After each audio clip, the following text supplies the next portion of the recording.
میرے ساتھ بہت سے پروگرام ہم نے مل کے کیے ہیں، اور اینڈ ٹائمز کی یہ سیریز ہے آپ کے لیے، آپ اس کو ضرور دیکھیں اور اس کو شیئر بھی کیجئے، اور جب یہ پروگرام آپ دیکھتے ہیں آپ شیئر کے بٹن کو ضرور دبائیے اور دوسرے اپنے عزیزوں کے ساتھ، دوستوں کے ساتھ گروپس میں شیئر کریں تاکہ یہ دنیا تک یہ بات پہنچے. اور ہمارے پیج ایمان کے سفر کو، فیس بک پیج کو لائک کیجئے، یوٹیوب پہ اس پیج کو لائک کیجئے، اور ہمارے زندگی ٹی وی کے اوپر بھی یہ پروگرام موجود رہے گا. بعد میں بھی آپ اس کو بعد میں بھی دیکھ سکتے ہیں، اور اس کلام کے وسیلہ سے آپ سچائی تک پہنچ سکتے ہیں. اور کلام کہتا ہے کہ تم سچائی کو جانو گے اور سچائی تمہیں آزاد کرے گی. پاسٹر تحسین گل خان، آپ یسوع مسیح منسٹری کے فاؤنڈر ہیں، بانی ہیں، اور آپ ایک اچھی خدمت لوٹن انٹرنیشنل چرچ کے ساتھ بھی، ایشین چرچ کے ساتھ بھی کر رہے ہیں. ہم آپ کے ساری خدمت کے لیے خدا کا شکر کرتے ہیں. اگر آپ اس تعلق سے کوئی بات کہنا چاہے مزید اپنے تعارف سے تو ضرور کہیے پلیز. آمین. خدا ان کا بہت شکر ہے، اور بس یہی کہنا چاہوں گا کہ یہ سچ اے پریولیج کہ خدا نے ہمیں یہ موقع دیا ہے کہ ہم مل کر یہ خدا ان کے کلام کی ان خوبصورت باتوں کو سیکھ سکیں. اور یہ بک مکاشفہ کی جو ہے وہ اتنی آسان نہیں ہے سمجھ. بہت سارے لوگوں کے لیے خاص طور پر یہ ایک دل میں خواہش رہتی ہے کہ اس کتاب کو سمجھا جائے ڈیٹیل کے ساتھ. ایون دو کہ ہمارے پاس وقت بڑا محدود ہوتا ہے، لیکن پھر بھی ہم انصاف تو نہیں کر پائے، لیکن جتنا بھی ہم کوشش کر سکے ہم نے اس کو کیا ہے. اور اس کے ایک ایک چیپٹر کو، ایک ایک ورس کو، اور ان مشکل اور مختلف سناریوز کو جو اس بک میں بتائے گئے ہیں ہم نے لوگوں کے سامنے رکھنے کی کوشش کی ہے. تو خدمت کے لیے خدا کا شکر ہے جو بھی خدا کر رہا ہے. لوٹن ایشین کرسچن فیلوشپ کو ہم رن کرتے ہیں، یسوع مسیح منسٹری کو پاکستان میں ورلڈ وائڈ میڈیا کے ذریعے جیسے بھی خدا توفیق دیتا ہے. اس کے علاوہ میں اور میری وائف دونوں ہم فل ٹائم جابس بھی کرتے ہیں آئی ٹی سیکٹر میں.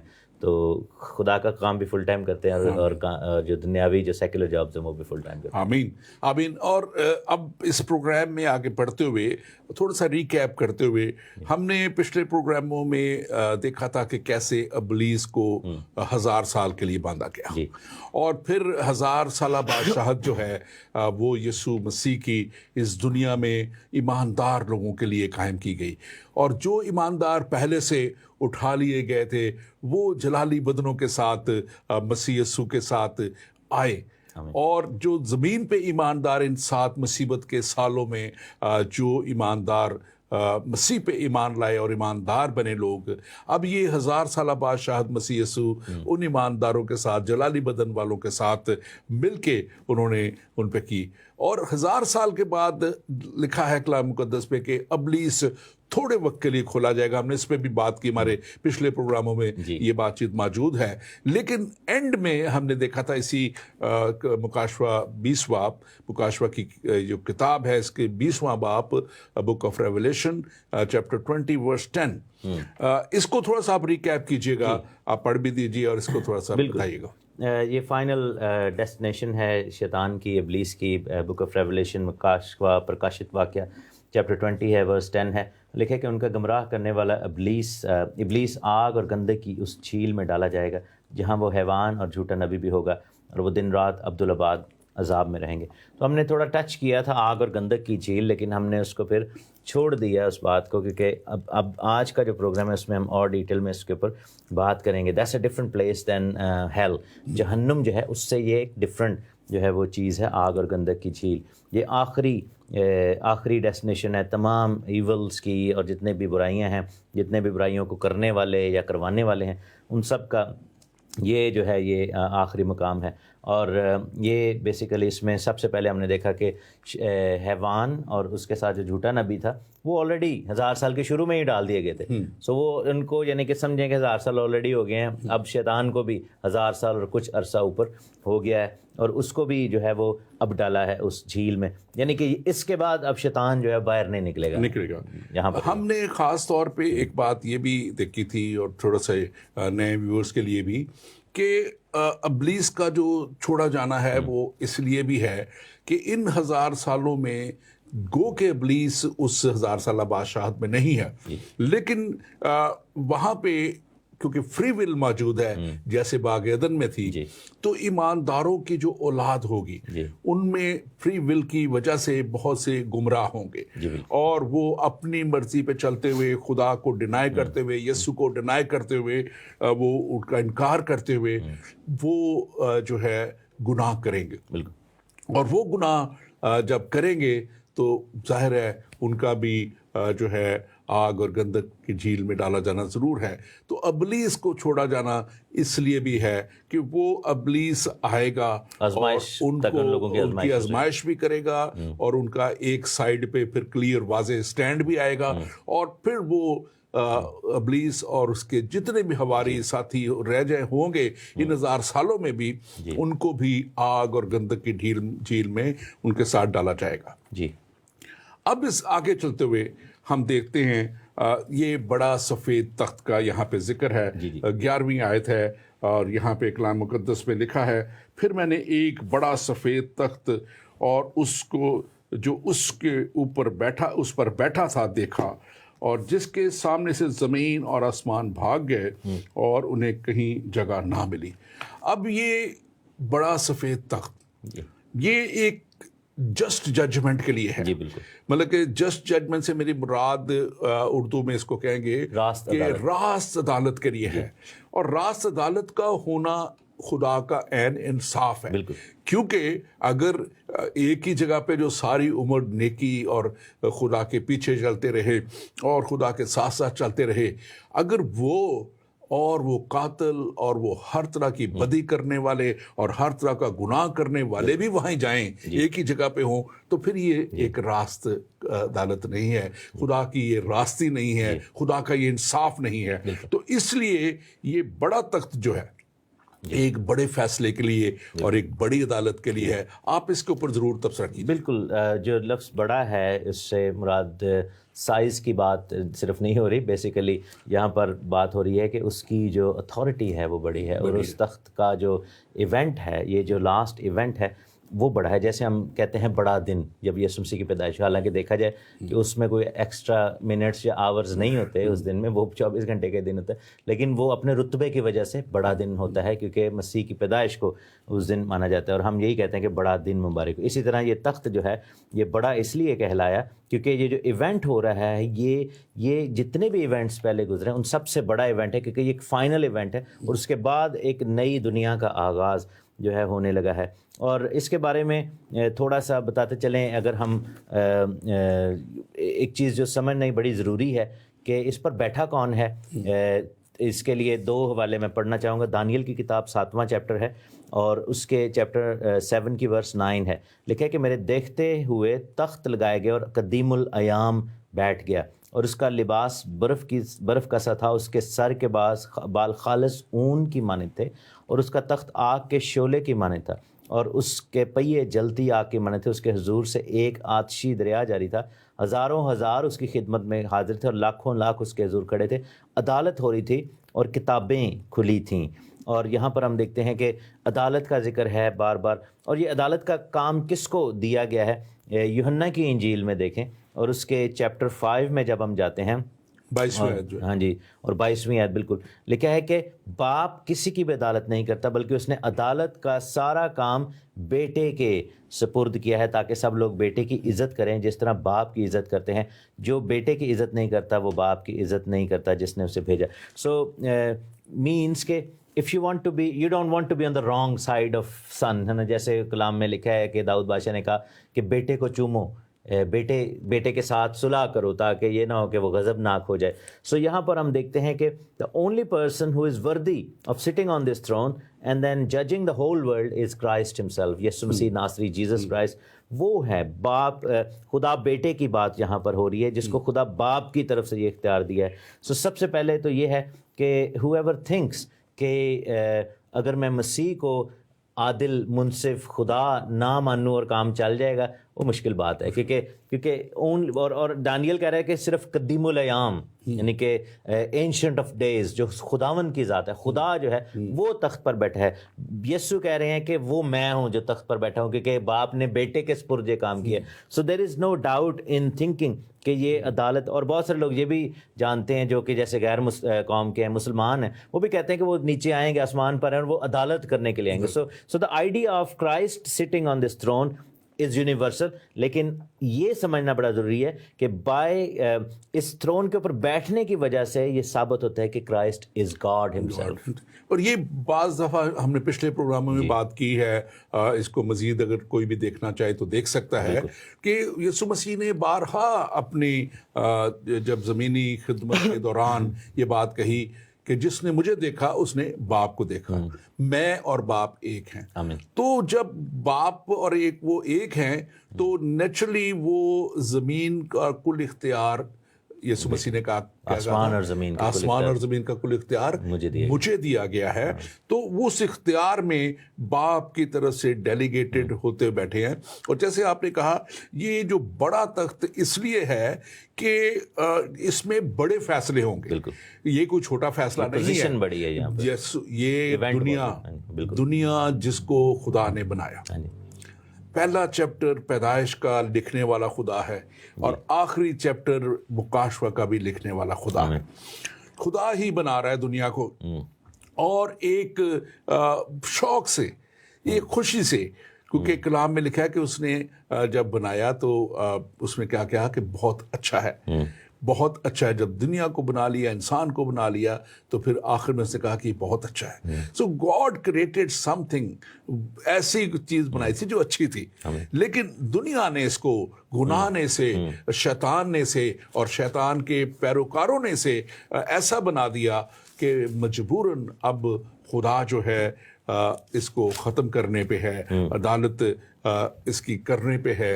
اور یہاں پہ ہم یہ بھی دیکھتے ہیں کہ جب وائٹ تھرون کا ذکر ہے تو یہ راست عدالت کی بات ہے. یہ میں نے جیسے شروع میں کہا تھا، اس کو بڑا سمجھنا بڑا ضروری ہے ہمارے ناظرین کے لیے بھی کہ God is a just God, Jesus Christ is a just Jesus Christ. اور وہ جو ہیں منصف کے طور پہ، عادل اور منصف کے طور پہ جو ہے وائٹ، یہ لباس جو لوگ کالے پہ بلیو کرتے ہیں، کالے لباس پہنتے ہیں، اور وہ اس کو کرائسٹ اور ہمارا کلام ڈینائی کرتا ہے، کیونکہ راستی کا لباس جو ہے وہ وائٹ لباس ہے.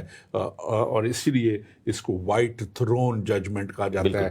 بڑے سفید تخت کی عدالت ہے، اور اس میں کل اختیار اور کل فیصلے خدا کرنے کو ہے. ایک اور میں تھوڑا سا ایڈ کرنا چاہوں گا. بہت سارے لوگ، میں اس دن ہائیڈ پارک کارنر میں تھا اور بات ہو رہی تھی، اور میں دیکھ رہا تھا کہ مسلم لوگ اور کرسچن لوگ آپس میں بحث کر رہے تھے.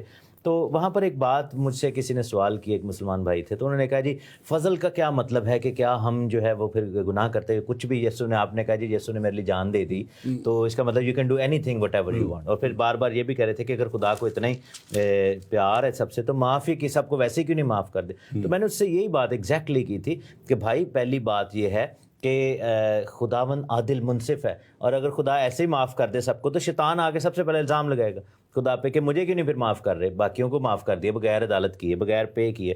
تو یہاں پر ہم دیکھتے ہیں کہ خدا نے خود اپنے بیٹے کو بھیج کر عدالت، اس کے اوپر پہلے سب سے پہلی عدالت یسوع کی ایسے ہوئی، ٹھیک ہے.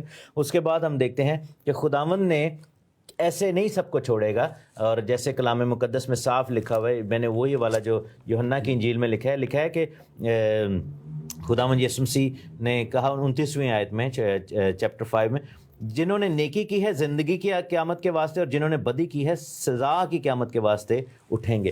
تو دیٹ مینس کہ خداوند یسوع مسیح، فضل is not free license to sin, جو گریس ہے.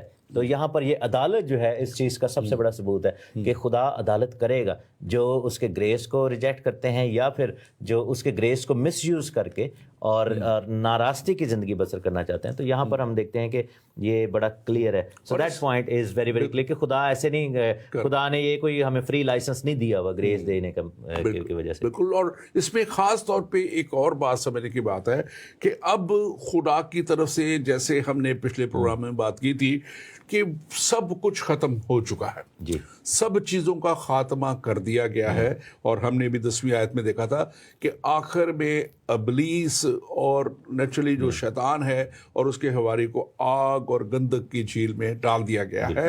اور یہ جب ڈالنا ہوا ہے تو یہ ایک زمین کا سارا کام جو ہے وہ ختم ہونے کے بعد اب یہ وائنڈ اپ کیا جا رہا ہے ساری چیزوں کو. اور یہاں پہ ایک بات خاص طور پہ ہمیں بڑے دیکھنے کی ضرورت ہے. لکھا تھا, جیسے لکھا کہ جس کے سامنے سے زمین اور آسمان بھاگ گئے, یعنی کہ اب بھاگنے والے کہ ان کے پاس اب کوئی جگہ نہیں ہے. So that is all finished. اور یہاں پہ ہم آگے جا کے دیکھیں گے اگلے چیپٹر میں کہ پھر ایک نیا آسمان اور نئی زمین کی بات کی گئی ہے. یہاں پہ خاص طور پہ ایک بات اگر ہم اس کو دیکھیں, دوسرا پطرس اور اس کا 3 باب اور اس کی 10ویں آیت, اس کو بڑی واضح طور پہ کہتے ہیں لیکن خداوند کا دن چور کی طرح آئے گا, اس دن آسمان بڑے شور و غل کے ساتھ برباد ہو جائیں گے اور اجرام فلک کی شدت سے پگھل جائیں گے اور زمین اور اس پر کے کام جو ہے وہ جل جائیں گے. یعنی کہ یہ اب سب کچھ وہ چیز جو میں نے پہلے بات تھوڑی سی کی تھی کہ ایک خوشی سے, شوق سے خدا نے ایک سب کچھ جو بنایا تھا, افسوس کے خدا کو وہ سب کچھ ختم کرنا پڑ رہا ہے. اور یسائی نبی 2 باب اور اس کی 12ویں آیت کہتی ہے کیونکہ رب الفاج کا دن تمام مغروروں, بلند نظروں اور متکبروں پر آئے گا اور وہ پست کیے جائیں گے, اور وہ پست کیے جائیں گے. یہاں پہ کلیئرلی یہ بات سامنے آ جاتی ہے کہ خدا جو ہے وہ جتنے بھی مغرور ہیں, جتنے بھی بلند نظر ہیں, جتنے بھی متکبر ہیں, غرور کرنے والے ہیں, اپنے آپ کو خدا سے بلند کرنے والے یا کلام سے اوپر سمجھنے والے ہیں, آج بھی بہت سی دنیا ہے اور وہ سمجھتی ہے دیکھی جائے گی جب ہوگا, اور وہ کلام پہ عمل نہیں کرتے. اور میں بڑا افسوس بھی جو ظاہر کرتا ہوں, پچھلے دنوں بھی چند دن پہلے بھی ایک ایسا واقعہ ہوا اور مجھے بڑا افسوس ہوا کہ یہ چند دوست ہیں, سمجھ رکھتے ہیں اور ایون وہ کرسچینٹی کے نام پہ کام بھی کرنا چاہتے ہیں, لیکن وہ خود اس راستے پہ نہیں چلنا چاہتے. اور اسی طرح دنیا کا بھی یہی حال ہے. اور ایسے لوگوں کے لیے کلام کہہ رہا ہے کہ ایک دن آ جائے گا, چور کی طرح آئے گا, the day of the Lord جس کو کہا جاتا ہے, خداوند کا دن. اور وہ جو ہے وہ اس دن سب چیزوں کا خاتمہ کیا جائے گا, سب گناہ گاروں کا خاتمہ کیا جائے گا. اور آگے جا کے ہم اس کو دیکھیں گے. 12ویں آیت جیسے کہتی ہے, پھر میں نے چھوٹے بڑے سب مردوں کو اس تخت کے سامنے کھڑے ہوئے دیکھا اور کتابیں کھولی گئیں, اور پھر ایک اور کتاب کھولی گئی یعنی کتاب حیات, اور جس طرح ان کتابوں میں لکھا ہوا تھا ان کے اعمال کے مطابق ان کا انصاف کیا گیا. اب یہ آیت بھی کئی دفعہ غلط کوٹ کی جاتی ہے کہ یہ اعمال کے مطابق ہونا یسوع مسیح کے, یہ اعمال کی بات ہو رہی ہے جو اب جانے والے ہیں خاتمے میں, جہنم میں, آگ اور گندک کی جھیل میں. ایماندار تو پہلے سے ہی خداوند کے پاس ہے, ایماندار تو پہلے سے ہی 1000 سالہ بادشاہت میں شامل کی, اس سے پہلے وہ ریپچر میں چلے گئے, اور وہ تو ہے ہی نہیں یہاں پہ. یہ بات اب ان کی ہو رہی ہے. اس کو پہلے میں کلیئر کرنا چاہ رہا تھا کہ جو غیر ایماندار ہیں جس کے لیے لکھا ہوا ہے, اگر آپ اس کو دیکھیں کہ جو تمام جو غیر نجات یافتہ, کالے کرتوت کرنے والے, خدا کے خلاف چلنے والے, نشہ کرنے والے, شرابی اور اس طرح ظلم کرنے والے, مجرم جرائم پیشہ لوگ ہیں, اور جو رشوت لینے والے ہیں, جو مسیح کا انکار کرنے والے ہیں, بلکہ اس کے پیروکاروں کو جو ہے وہ مختلف طریقوں سے نہ صرف رد کر کے بلکہ ان کے اوپر پرسیکیوٹ کرنے والے, ایسے تمام لوگ جو ہیں, یہ کلام ان کے لیے آج ہے. اور یہاں پہ لکھا ہے کہ اور تخت کے سامنے کھڑے ہوئے دیکھا اور کتابیں کھولی گئیں. بالکل. اب ان کی کتابیں کھولی گئی ہیں جو غیر ایماندار ہیں. ایمانداروں کی عدالت تو اس سفید تخت کے سامنے ہے ہی نہیں ہے. اس کو بڑا کلیئرلی سمجھنے کی ضرورت ہے. آپ اس پہ ضرور بات کیجیے. میں ضرور کرتا ہوں. اس پہ بیسیکلی لکھا ہے کتابیں کھولی گئیں. تو بہت سارے لوگوں کو یہ ریئلائز کرنا چاہیے کہ یہ کون سی کتابیں ہیں, کتنی کتابیں ہیں. ایک لکھا ہے کہ پھر ایک اور کتاب کھولی گئی, یعنی کتاب حیات, جس کو بک آف لائف کہا جاتا ہے. اور جو اسکالرز ہیں اس چیز پہ بلیو کرتے ہیں کہ ایک اور بک ہے جس کو بک آف کنڈمنیشن بھی کہا جاتا ہے, جو کہ جس کا نام کتاب حیات میں نہیں ہے. جیسے موسیٰ نبی نے بھی کہا تھا کہ اگر تو ایسے کرے گا تو میرا نام کتاب حیات سے کاٹ دینا. لیکن ایک اور کتاب ہے جس کا ذکر جو ہے وہ ہم دیکھتے ہیں کہ کلام مقدس میں مکاشفہ ریولیشن چیپٹر 13 اس کی ورس 8 میں جب ہم جائیں, چیپٹر 13 میں اور اس کی ورس 8 میں, تو لکھا ہے کہ زمین کے وہ سب رہنے والے جن کے نام اس برہ کی کتاب حیات میں نہیں. سو دیر از اندر بک جس کو برہ کی کتاب حیات کہا گیا, جو کہ ایکچوئل کتاب حیات سے تھوڑی ڈفرینٹ ہے. کیونکہ آپ یہ دیکھیں نا کہ جیسے پرانے عہد کے لوگ تھے ایماندار, ان کے نام کتاب حیات میں بہت ساروں کے لکھے ہوئے تھے, لیکن برہ کی کتاب حیات جب ہم دیکھتے ہیں تو وہ فرق وہ بک ہے. تو جو مسیح پر ایمان لاتے ہیں اور مسیح کے تھرو جو ہیں وہ مسیح آئے, ان کا جو ہے یہاں پر ایگزمپٹ کر دیا گیا. سو ایماندار جو ہیں, اور اسی لیے توبہ کر کے بپتسمہ لینا اور مسیح پر ایمان لانا کیوں ضروری ہے, کیونکہ ریولیشن میں ہی لکھا ہوا ہے, ریولیشن اس کا چیپٹر 2 ہے اور اس کی 11ویں آیت لکھا ہے کہ بلکہ 10ویں آیت سے لکھا ہے کہ جان دینے تک وفادار رہے تو میں تجھے زندگی کا تاج دوں گا. جن کے کان ہوں وہ سنیں کہ روح کلیسیاؤں سے کیا فرماتا ہے, جو غالب آئے اس کو دوسری موت سے کچھ نقصان نہ پہنچے گا. تو یہ جو عدالت ہے یہ دوسری موت ہے, سیکنڈ ڈیتھ ہے. تو people who will be believing in Christ, so یہ سمجھنا بڑا ضروری ہے کہ they are not standing in that queue. یہ جو لوگ عدالت لگی ہوئی اور لوگ کھڑے ہیں اور بار بار ایک بڑی سی کیو ہے اور آ رہے ہیں اپنا اپنا حساب لے رہے ہیں, اس میں مسیحی ایماندار جو ہیں جلالی بدن والے, کیونکہ جلالی بدن کا ملنا ہی اس چیز کا ثبوت ہے کہ ان کی عدالت ہو چکی ہوئی ہے اور وہ اب مسیح میں آ گئے ہیں. سو وہ دے آر ناٹ. اور یہاں پہ میں سمجھتا ہوں کہ ایک اور بات بڑی جو آپ بھی ابھی کہہ رہے تھے, وہ کارنر ہائیڈ پارک والی, وہ یہ بھی اس کو بڑا کلیئر مسیح پہ ایمان لا کے یہ بات نہیں ہے کہ ایمان لے آئے تو بس ٹھیک ہے. مسیح کے اوپر ایمان لانے سے مراد یہ ہے کہ اپنے گناہوں سے توبہ کرنا اور گناہوں سے باز آنا اور پھر کتاب مقدس کے مطابق اپنی زندگی گزارنا. وہ سارے کام جن کا کلام کہتا ہے کہ ہمیں کرنے ہیں اس طرح گزارنا. تو پھر وہ ایک راست باز کہلاتا ہے بندہ, پھر وہ نجات یافتہ کہلاتا ہے بندہ, اور پھر وہ اس چیز کا حقدار ٹھہرتا ہے. یسوع مسیح کو مان لینا, ہاں جی میں مانتا ہوں, نہیں. بہت سے لوگ جیسے میں نے ذکر کیا وہ یسوع مسیح کے لیے کام بھی کرنا چاہ رہے ہیں, سب کچھ کرنا چاہ رہے ہیں, لیکن وہ دوسرے کام بھی کرنا چاہ رہے ہیں دنیا میں رہتے ہوئے, ایسوں کے لیے. تو یہ کتابیں جو ذکر ہے, یہ بک آف ورکس کی بات ہے, جو ان کے اعمال جس میں لکھے ہوئے ہیں. ہر کسی کے اعمال جو ہیں جو مسیح کے ساتھ توبہ کر کے نہیں کیا, کیونکہ لکھا ہے کہ جو اس پہ ایمان لے کے آ جاتا ہے اس کے لکھا ہے کہ تمہارے گناہ چاہے کتنے بھی کرمزی کیوں نہ ہو وہ انہیں برف کی مانند سفید کر دیتا ہے.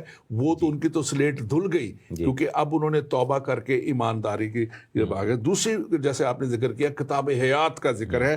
کتاب حیات میں ان تمام کے نام ہیں جنہوں نے توبہ کی, جنہوں نے جو ہے, اور اسی کا ذکر ہے جن کا نام اس میں نہ ملا اس کتابیں کھولے گی, اور کتاب حیات میں جس کا نام نہ ملا اس کو پھر وہ ججمنٹ اس کے اوپر لائی گئی ہے. آپ ضرور اس پہ بات کیجیے. بالکل. ہمارا نام جو ہے وہ جو ایک جنرل کتاب حیات ہے اس میں بھی مسیح پر ایمان لانے کے بعد, اور جیسے میں نے کہا کہ برہ کی کتاب حیات وہ اس میں بھی ہے. اور جہاں تک اعمال کے والے سے ایک اور چیز میں بتانا چاہ رہا ہوں, یہاں پہ شیئر کرنا چاہ رہا ہوں کہ یہ کون لوگ ہیں جو کہ کھڑے ہیں. لکھے نا کہ چھوٹے بڑے سب مردوں, یہ بابا آدم سے لے کر 1000 سالہ بادشاہی کے اینڈ تک جتنے بھی لوگ ہیں یہ سارے کے سارے اس میں شامل ہیں.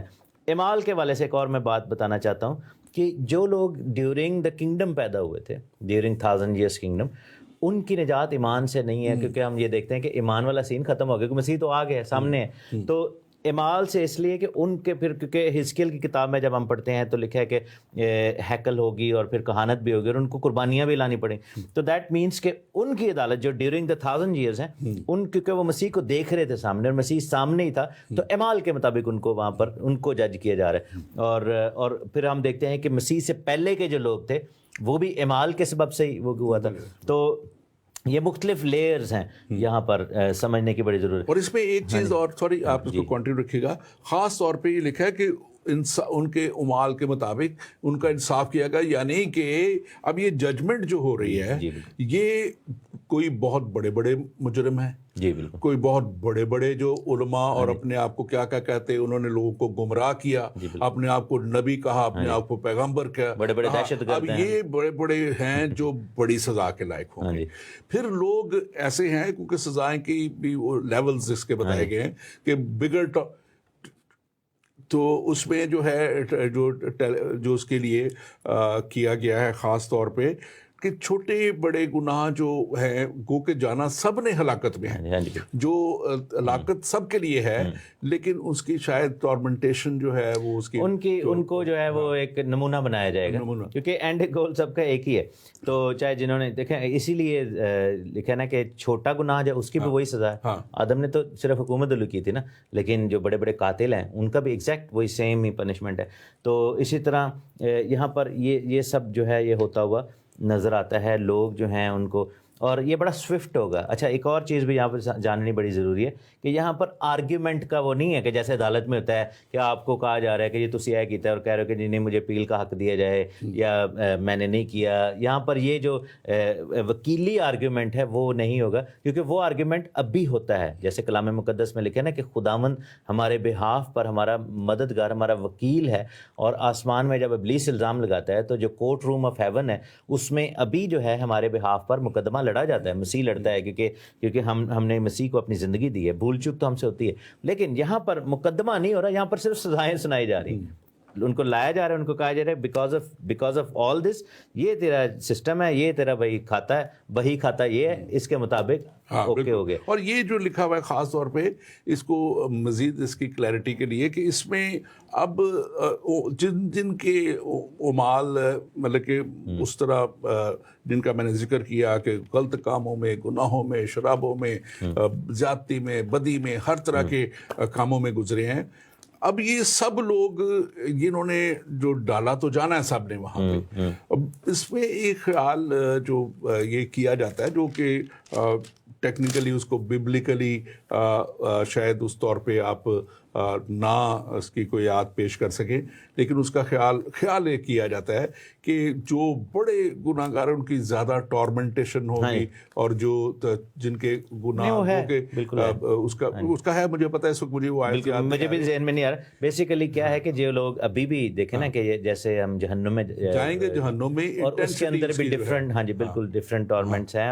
اور خاص طور پر جیسے میجر ٹارمنٹرز ہیں. متی کی انجیل میں بھی اس کا ذکر ہے, میرے ذہن میں ایک دم حوالہ ہے کہ اس نے لکھا ہے کہ ان کو ٹارمنٹرز کے حوالے کر دیے جو گناہ جو معاف نہ کر سکا تھا. اور جیسے میتھیو چیپٹر 19 میں لکھے اور اس کی 34 لکھا ہے کہ اس کو جلادوں کے حوالے کیا گیا ہے کہ جب تک قرض ادا نہ کرے وہیں رہے. اور پھر ہم دیکھتے ہیں کہ جیسے فرسٹ پیٹر میں لکھا ہوا ہے کہ جو فرشتے جنہوں نے گناہ کروایا تھا تو ان کے لیے خاص طور پر ان کو خاص طور پر قید کیا گیا, ایک خاص لیولز پہ ہیں. تو یہ ایک ہے. ہاں ایک اور چیز میں تھوڑا سا ایڈ کرنا چاہوں گا کہ بہت سارے لوگ سوال کرتے ہیں کہ وہ لوگ جنہوں نے مسیح کے بارے میں سنا ہی نہیں تھا, کیونکہ آپ یہ دیکھیں کہ مسیح یسوع کی صلیب جب ہوئی ہے, کفارہ ہوا ہے, اور اس کے بعد میسج پہنچنے میں کچھ سال تو لگے ہی ہیں, بہت سارے لوگ اس دوران میں بھی مرے ہی ہوں گے. تو جنہوں نے نہیں سنا, پھر ایسے لوگ جو کہ شریعت کے دور سے پہلے کے تھے, تو یہاں پر جیسے رومیو کے دوسرے چیپٹر میں پولس رسول کہتا ہے کہ اس کی 11ویں آیت میں کہ جنہوں نے بغیر شریعت پائے گناہ کیا وہ بغیر شریعت کے ہلاک بھی ہوں گے. جنہوں نے شریعت کے ماتحت ہو کر گناہ کیا ان کی سزا شریعت کے موافق ہوگی. ٹھیک ہے نا. تو لکھا ہے کہ ہمارے اندر بھی خدا نے ایک شریعت رکھی. دیکھیں لکھا ہے نا کہ ہمارے اعضاء میں بھی ایک شریعت ہے. تو ایک بائی نیچر ہمیں نیکی کی رغبت دی گئی. اب بہت سارے لوگ جو ہیں جو کہ جنگلوں میں جیسے رہتے ہیں, مثلا آدم خور قبیلے ہیں یا افریقی، اب وہاں پہ نہ شریعت پہنچی، نہ مسیحیت پہنچی، نہ کلام پہنچا، اب ان کا انصاف کیسے ہوگا؟ لیکن ایک انسانیت کے اندر بھی خدا نے رکھی ہے. سو اسی لیے یہاں پر اعمال کا ذکر ہے، کیونکہ بہت سارے لوگ ایسے بھی ہیں جن کو شریعت بھی نہیں پہنچی یا مسیح کا پیغام بھی نہیں تھا، لیکن ان کی زندگیاں ایسی تھیں کہ انہوں نے نیکی کر کے، اور اس میں کچھ لوگ بچیں گے بھی. سو یہ میں بتانا چاہ رہا ہوں کہ یہ نہیں کہ ہر بندہ ہی ادھر چلا جائے گا. کچھ ایسے لوگ ہیں بہت تھوڑے، شاید یوں سمجھے کہ 0.00%، کیونکہ بچ نہیں سکتے. ایکسیپشنز جیسے کچھ ایسی ہیں جیسے ڈیورنگ 1000 ایئرس جو لوگ پیدا ہوئے ہیں جن کے مال کے مطابق فیصلہ ہو، یا پھر ایسے لوگ بھی ہیں جو کہ جنہوں نے کبھی سنا ہی نہیں تھا، لیکن وہ بہت ایکسیپشن ہے. میجورٹی لوگ جو ہیں وہ نہیں بچ رہے، کیونکہ یہ سمجھنا بڑا ضروری ہے کہ اعمال کے مطابق کوئی بھی شخص جو ہے راست باز نہیں ٹھہر سکتا. اور یہ خاص طور پہ اس کو آگے جا کے بھی ہم مزید دیکھیں گے. اب اگر ہم 13ویں آیت کی طرف دیکھیں، آپ اس کو ذرا پڑھ دیجیے 13ویں آیت کو. لکھا ہے کہ سمندر نے اپنے اندر کے مردوں کو دے دیا، اور موت اور عالم ارواح نے اپنے اندر کے مردوں کو دے دیا، اور ان میں سے ہر ایک کے اعمال کے موافق اس کا انصاف کیا گیا. اب ہم اس میں پھر سے دیکھ رہے ہیں اس چیز کو، اور یہ خاص طور پہ اگر ہم پرانے عہد نامے میں دیکھیں تو یہ جو ایک تو پہلی بات، پہلے خیر اس کو میں کر لوں کہ سمندر نے بھی اپنے اندر کے مردوں کو، آپ کو یہ سوچے کہ سمندر میں کسی نے تو بڑی شارک نے کھا لیا، اب وہ مردہ کہاں گیا، کیسے ہوا، اس کے ٹکڑے ہو گئے، کیا ہوا؟ God has all the authority, all the power, all the creation. اور وہ پھر سے اسی فارم میں آئیں گے، اسی فارم میں آئیں گے، چاہے وہ کسی طرح بھی، چاہے جہاز، ہوائی جہاز میں پرکھڑے اڑ گئے اور چھوٹے چھوٹے ٹکڑے ہو گئے، ملے ہی نہیں آج. نہیں، ابھی یہ بہت بڑے ٹیررسٹ ہے اسامہ بن لادن، اس کی لاش کے سمندر میں ڈال دیا تو. لیکن جب خدا آرڈر کرے گا بنے گا تو وہ اپنی صورت میں واپس آئیں گے. اور یہاں پہ موت اور عالم ارواح، جو عالم ارواح میں، اور جہاں پہ اب ذکر ہے ہیڈیز کا، اور اس کا ذکر ہے پرانے عہد نامے میں دیکھیں تو شیول اس کو کہا جاتا تھا. 65 دفعہ اس کا ذکر ہے، پاتال. اور نوع عہد نامے میں جو ہیڈیز ہے اس کا 10 دفعہ ذکر آتا ہے. اور یہ وہ جگہ ہیں جو کلام کے مطابق ان لوگوں کے لیے، اور یہاں بھی ٹارمنٹیشن ہے، یہاں بھی جب یہ ڈالے گئے ہیں تو یہ عذاب میں ہے. اس کا ذکر بڑے واضح طور پہ اس امیر آدمی اور لازر کی کہانی میں ملتا ہے کہ وہ ابھی فائنل ججمنٹ تک تو نہیں گیا، لیکن وہ کہہ رہا ہے کہ میں بڑے عذاب میں ہوں، اور اس عذاب میں سے نکلنے کو کہہ رہا ہے کہ لازر کو کہہ. تو یہ ساری باتیں میں سمجھتا ہوں کہ بڑی ضروری ہیں ان کو دیکھنا. اور مکاشفہ پہلا 21 باب اس کی پہلی آیت بھی لکھا ہے کہ سمندر بھی نہ رہا، تو اس کے بعد کچھ بھی رہنا نہیں ہے، اس لیے سمندر نے اپنے اندر سے نکالنا ہے سب کچھ، تاکہ وہ، کیونکہ اس کے بعد تو اس نے ختم ہو جانا ہے. تو یہ بڑا ضروری ہے. آپ اس پہ بات بالکل، اس کافی یہ ڈیٹیل ہے، اس ایک ورس پہ میرا خیال پورا پروگرام ہو سکتا ہے. تو ہاں جی، میں ضرور بتاؤں گا. اب جیسے ہندو جو ہمارے بہن بھائی ہیں یا کچھ اور مذاہب ہے، وہ یہ بلیو کرتے ہیں کہ آواگون کا سسٹم ہے، کہ ری انکارنیشن ہو جائے گی. وہ باڈی کو جلا جلو دیتے ہیں اور کہتے ہیں جی اس کا فائدہ کوئی نہیں، کیونکہ یہ کوئی اور بدن لے کر آئے گا. اور وہ سمندر میں بہاتے ہیں اور دریاؤں میں بہاتے ہیں. آپ کو پتہ ہے گنگا میں یا کسی واٹر میں جا کے پانی کے اندر وہ راکھ ڈال دیتے ہیں، لیکن وہ سارے بھی آئیں گے، چاہے وہ راکھ بھی بندہ کی ہو. جیسے آپ نے کہا نا کہ جہاز غرق ہو گئے، پرکھ چڑھ گئی. دوسرا یہ چیز سمجھنے کی ضرورت ہے کہ عالم ارواح کا کیا مطلب ہے. ہر چیز خداوند نے تثلیث میں بنائی ہے. ہم یہ دیکھیں کہ 3 آسمان ہیں، یعنی کہ پہلا اور دوسرا تیسرا آسمان. اس کے بعد ہم دیکھتے ہیں کہ دنیا جو ہے اس کے بھی 3 حصے ہیں، خشکی، سمندر اور فضا.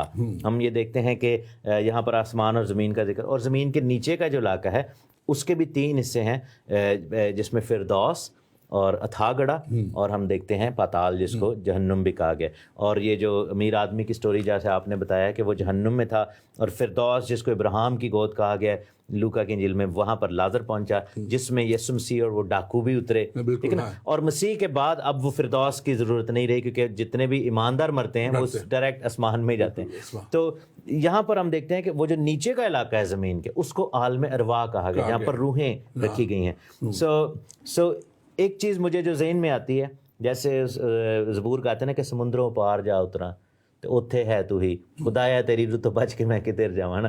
تو سمندر میں چلے جائیں، پہاڑوں میں چھپ جائیں، ٹھیک ہے، خشکیوں میں چلے جائیں، صحراؤں میں چلے جائیں، آسمانوں میں چھپ جائیں، ٹھیک ہے نا، عالم ارواح کے سب سے گہری پاتال میں چھپ جائیں، یا پھر اگر اتھا گڑھے کی گہرائیوں میں چھپ جائیں جس کی کوئی طے ہی نہیں ہے، ہر چیز جو ہے خداوند کے سامنے لائی جائے گی اور پیش کی جائے گی. سو دس از دی اینڈ کہ یہاں پر کوئی بھی شخص جو ہے اسکیپ نہیں کر سکتا. اسکیپ اگر کرنا ہے تو یسوع مسیح کے تھرو کر سکتے ہیں. اور آگے جب ہم اس کو مزید آگے جاتے ہیں اور 20واں باب اسی مکاشفہ کا اس کی 14ویں آیت میں لکھا ہوا ہے پھر موت اور عالم ارواح آگ کی جھیل میں ڈالے گئے اور یہ آگ کی جھیل دوسری موت ہے. اب یعنی کہ ایوری تھنگ ایون موت کو بھی اور عالم ارواح کو بھی ان سب چیزوں کو کیا کیا ہے اس آگ کی جھیل میں. وہ کتنی بڑی ہوگی آگ کی جھیل. اور یہ خدا کی قدرت ہے, خدا کا انتظام ہے کہ وہ اب سب چیزوں کو جو کچھ بھی بنا, جو کچھ بھی وجود میں آیا, وہ سب کچھ ختم کر رہا ہے. کیوں کر رہا ہے؟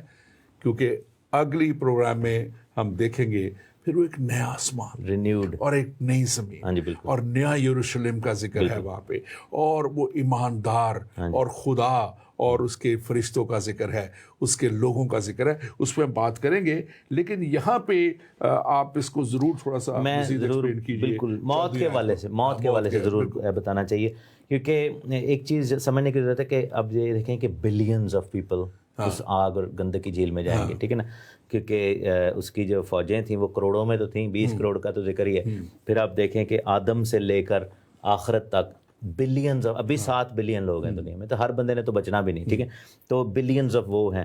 پھر آپ یہ دیکھیں کہ زمین اور دنیا کے نیچے کا علاقہ کتنا بڑا ہے, اور وہ اتھا گڑھا پورا جس میں ڈیمنز ہیں اس کو بھی ادھر ڈال دی. دیٹ مینس کہ ساری ڈیمنز بھی اس میں جا رہی ہیں کیونکہ اتھا گڑھے کے باسی ہیں نا وہ. پھر ہم دیکھتے ہیں کہ جہنم کا جو ایریا ہے, بہت سارے لوگ جو آگ کی جھیل کو جہنم سمجھتے ہیں, یہ فرق چیز ہے. جہنم بھی کو بھی آگ کی جھیل میں ڈالا جائے گا. اور ہیڈیز جو ہے, ہیڈیز کا جو بادشاہ ہے اپولیون, ابدون اور یہ سب کو جو تھے وہ, اور آخرت میں ایک اور بڑا دشمن ہے جس کو موت کہا گیا ہے, اس کو بھی ڈالا جائے گا. اور یہ بات جو ہے وہ پہلا کرنتھیوں 15ویں باب میں بڑی کلیئرلی جو ہے وہ پولس رسول بتاتے ہیں. اس کے ہم 25ویں آیت میں بلکہ 24ویں آیت میں لکھا ہے کہ اس کے بعد آخرت ہوگی. پہلا کرنتھیوں 15واں باب اور 24ویں, اور اس وقت وہ ساری حکومت اور سارا اختیار اور قدرت نیست کر کے بادشاہی کو خدا یعنی باپ کے حوالے کر دے گا. یعنی یسوع مسیح کی بات ہو رہی کہ جب تک وہ سب دشمنوں کو اپنے پاؤں تلے نہ لے آئے اس کو بادشاہی کرنا ضرور ہے.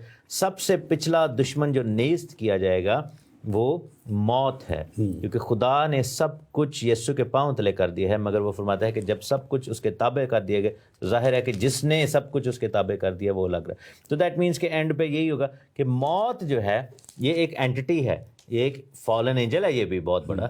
اور آپ یہ دیکھیں کہ موت نے تھرو آؤٹ جو ہے وہ راج کیا ہے سینچریز, اور آدم سے لے کر ہزاروں سالوں تک موت جو ہے وہ اب راج کرتی آئی. ایک اور چیز جو سمجھنے کی یہاں پر ضرورت ہے وہ یہ ہے کہ شیطان جو لوگ سمجھتے ہیں کہ جو ڈیول ہے, فالن اینجل جو ہے, لوسیفر جو ہے ڈیول ہے, وہ شاید سب سے بڑا ایڈورسری ہے, یہ سب سے بڑا فالن اینجل ہے, دشمن ہے. لیکن مجھے لگتا ہے کہ جو یہاں پہ کلام والا بتاتا ہے کہ ڈیول کو بھی ڈال دیا اور اینڈ پہ جو ہے وہ موت کو جو ہے یہاں پر اس اتھا گڑھے کے اندر پھینکا گیا. دیٹ مینس کہ اٹس ایون بگر ایڈورسری, اور موت کا راج یہاں پر ختم ہو گیا. اور جیسے پولس کہتا ہے کہ اے موت تیرا ڈنک کہاں رہا, اے موت تیری فتح کہاں رہی. یسوع مسیح نے موت پر بھی فتح پائی ہے, ابلیس پر بھی فتح پائی ہے. ساری دنیا کا اختیار اور کنجیاں اس کے پاس ہیں, عالم ارواح کی کنجیاں بھی اس کے پاس ہیں, اور خداوند کے پاس آسمان کی کنجیاں بھی ہیں. تو دس از جسٹ سو امیزنگ کہ خداوند خدا نے ہر چیز کو جو ہے وہ ختم کر کے پرانی اور نیا کر دینا ہے. اس میں جو ایک بڑی چیز نظر آ رہی ہے, ڈیسائیڈنگ فیکٹر نظر آ رہا ہے, میں چاہوں گا اس میں ہم تھوڑی بات کریں. بالکل. اور وہ نظر آ رہا ہے 15ویں آیت میں, اور وہ نظر ہے, اور جس کسی کا نام کتاب حیات میں لکھا ہوا نہ ملا وہ آگ اور گندگی.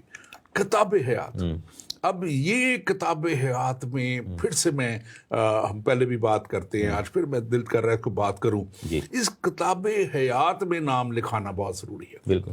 کتاب حیات میں اگر نام لکھا ہوا آ گیا تو آپ بچ گئے, آپ کی نسلیں پھر اس راستے پہ گامزن ہو جائیں گی, کیونکہ لکھا ہے کہ جو ایماندار ہے پھر خدا کا وعدہ ہے کہ ایمان لا تو تو اور تیرا گھرانہ نجات پائے گا. تو یہ میں سمجھتا ہوں کہ کتاب حیات کے لیے ایمان لانا اور اس میں نام لکھانے کے لیے کتاب حیات میں یسوع مسیح پر ایمان لانا، اس کے کامل اور کافی کفارے پہ ایمان لانا، اس بات پہ ایمان لے آنا کہ خدا دنیا سے محبت کرتا ہے، خدا محبت کا خدا ہے، خدا انصاف کا خدا ہے، ہی از اے جسٹ گاڈ، لونگ گاڈ، اور اسی نے اسی پیار میں، اسی محبت میں اپنے بیٹے یسوع کو بھیجا تاکہ جو کوئی اس پر ایمان لائے ہلاک نہ ہو بلکہ ہمیشہ کی زندگی پائے۔ تو یہ ہمیشہ کی زندگی جو ہے یہ کتاب حیات میں نام لکھانے کا وہ وجہ بن جاتی ہے، ذریعہ بن جاتی ہے، وہ کہتے ہیں نا مینز آف کمیونیکیشن بن جاتی ہے، راستہ بن جاتی ہے کہ اس پہ جب کوئی انسان چل پڑتا ہے اور یسوع مسیح پہ ایمان لیتا ہے کہ یہی وہ خدا کا برہ ہے جس کے وسیلہ سے دنیا پہ فضل ہوا، دنیا پہ رحم ہو گیا، اور خدا نے وہ انتظام کر دیا کہ وہ ہلاکت سے بچ جائیں۔ یہ وہ راستہ ہے جس پہ چل کے آگ اور گندک کی جھیل میں ڈالے جانے سے بچا جا سکتا ہے۔ آپ اس پہ ضرور بات کیجیے۔ یسوع نے کہا کہ راہ، حق اور زندگی میں ہوں، اور کوئی بھی شخص میرے وسیلے کے بغیر جو ہے وہ باپ کے پاس نہیں جا سکتا۔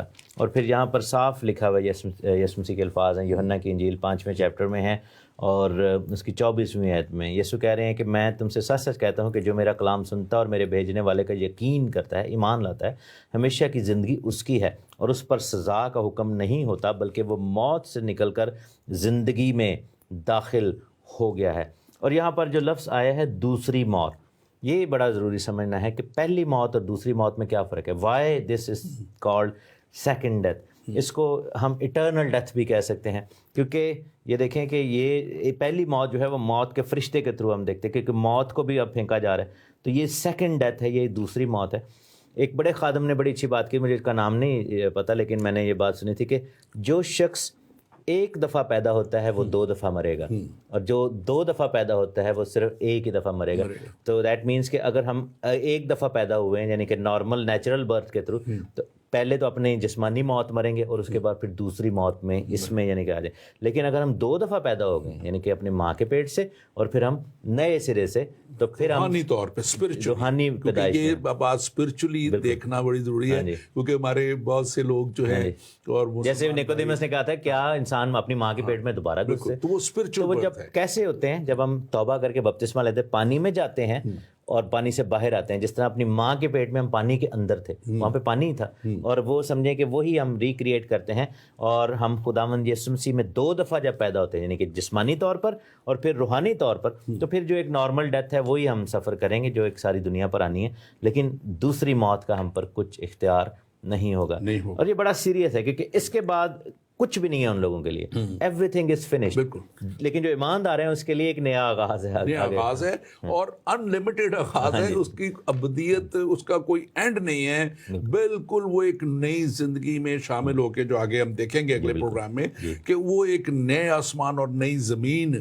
اس زندگی میں شامل ہو رہا ہے، اور جو ہر طرح کے گناہ گار لوگ، جو جھوٹے لوگ ہیں، قاتل ہیں، جو شرابی ہیں، جو دوسرے جو کچھ بھی گناہ کرتے ہیں، جو رشوت ستانی میں ہیں، برے کاموں میں ہیں، وہ سب آگ اور گندک کی جھیل میں، وہ بھی ابدی طور پہ، جی وہاں بھی ابدیت ہے، جی، لیکن وہ جلنے کے لیے ہے، وہ ہمیشہ کی ہلاکت کے لیے ہے، وہ وہاں ہمیشہ جلتے رہیں گے، اور لکھا کہ وہاں کا کیڑا مرے گا نہیں، وہ مریں گے نہیں، وہ ہمیشہ جلتے رہیں گے، لیکن یہاں پہ ایک ابدی جلال ہے، خداوند کے ساتھ ہے۔ اور میں سمجھتا ہوں کہ میں خاص طور پہ اپنے ناظرین سے یہ بات کرنا چاہتا ہوں، آج آپ کے پاس موقع ہے، آج خدا کا کلام آپ کو بڑے واضح طور پہ یہ ابھار رہا ہے، بتا رہا ہے کہ اگر آپ ابدی زندگی حاصل کرنا چاہتے ہیں، اگر آپ چاہتے ہیں کہ آپ کا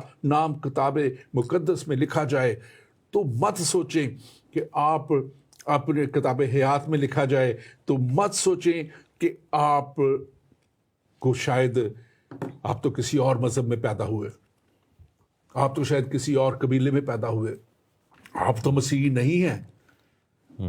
آپ کے لیے ضروری یہ ہے کہ کیا آپ ہلاکت سے بچنا چاہتے ہیں، اور کیا آپ آئندہ اپنی نسلوں کو بھی ہلاکت سے بچانا چاہتے ہیں؟